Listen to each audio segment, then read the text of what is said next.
తిరుమలగిరి పట్టణంలోని శ్రీ గోదా క్షేత్రంలో వేంచేసి ఉన్న శ్రీ గోదా సమేత శ్రీ వెంకటేశ్వర స్వామి దేవాలయంలో నూతన ధ్వజస్తంభ ప్రతిష్ఠ సందర్భంగా మంగళవారం 2వ రోజు ద్వార పూజలు, మండలార్చనలు, ప్రతిష్ఠాంగ హోమములు, పూర్ణాహుతి, నూతన ధ్వజంకు ధాన్య ఫల పుష్ప శయ్యాది వ్యాసాలు నిర్వహించారు.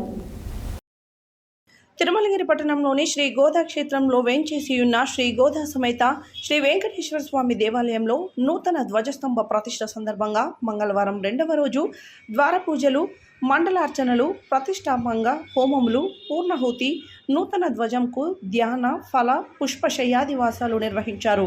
ఈ కార్యక్రమంలో జిల్లా రైస్ మిల్లర్ అసోసియేషన్ అధ్యక్షుడు ఇమ్మడి సోమనర్సయ్య పాల్గొని పూజలు నిర్వహించారు. ఈ కార్యక్రమంలో కమిషన్ అసోసియేషన్ అధ్యక్షుడు సంకపెడ్లి నరసింహారెడ్డి, లయన్స్ క్లబ్ అధ్యక్షుడు మంద పద్మారెడ్డి, గజ్జి ఉపేందర్, గుండ ఈశ్వరయ్య, కాకి వెంకటరెడ్డి, గొట్టిపర్తి వెంకటేశ్వరరావు, పందిరి సత్యనారాయణ భక్తులు అధిక సంఖ్యలో పాల్గొన్నారు.